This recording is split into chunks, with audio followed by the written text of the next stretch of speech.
தெளிவு குருவின் திருமேனி காண்டல், தெளிவு குருவின் திருநாமம் செப்பல், தெளிவு குருவின் திருவார்த்தை கேட்டல், தெளிவு குரு சிந்தித்தல் தானே.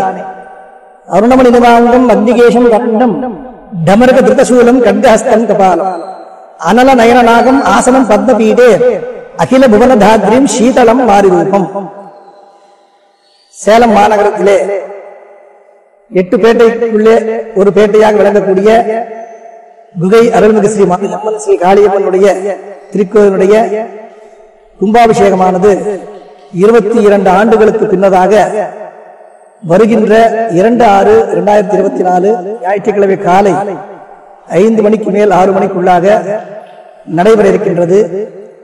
இந்த திருக்கோயிலானது ஆதியில் மௌனசாமியார் ஒருவர் இங்கு இருந்து வந்ததாகவும், இவர் குகை என்ற ஒரு பகுதியிலே இருந்ததாகவும், அவரை தொன்று தொற்று இங்கிருந்த குடியிருந்த வந்த மக்கள் வணங்கி வந்ததாகவும், அவருடைய ஜீவ சமாதிக்கு பிறகு அவருடைய இடத்திலே ஆதி முனீஸ்வரர் என்ற ஒரு விக்கிரகத்தை வைத்து வழிபட்டு வந்ததாகவும், அதனுடைய தொடர்ச்சியாக மாரியம்மன் காளியம்மன் திருக்கோயில் அமைந்ததாகவும் இத்திருக்கோயிலுடைய வரலாறு சொல்லப்படுகிறது.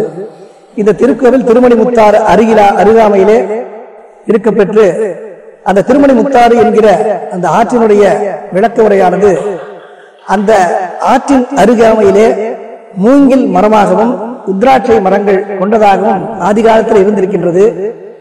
அதற்காக அதனுடைய சான்றாக மூங்கப்பாடி தெரு என்கின்ற ஒரு தெருவும் இன்றைய சூழ்நிலையும் இந்த பகுதியிலே இருந்து வருகிறது. அதனுடைய சான்றாகத்தான் இந்த மாரியம்மன் காளியம்மனுடைய திருக்கோவில் 100 ஆண்டுகளுக்கு முன்பதாக இருந்து கொண்டு வருகிறது.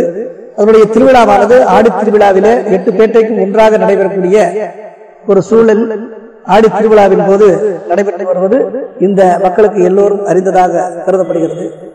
ஆகவே இந்த கும்பாபிஷேக நிகழ்ச்சியானது வருகின்ற 30/5/24 அன்று தொட்டு தொடங்கி 2/6/24 4 நாட்கள் யாகசாலை வேள்வியின் மூலமாக 6 காலத்தில் ஹோமம் நடைபெற்று சிறப்பாக நடைபெற இருக்கின்றதை தெரிவித்துக் கொள்கிறோம்.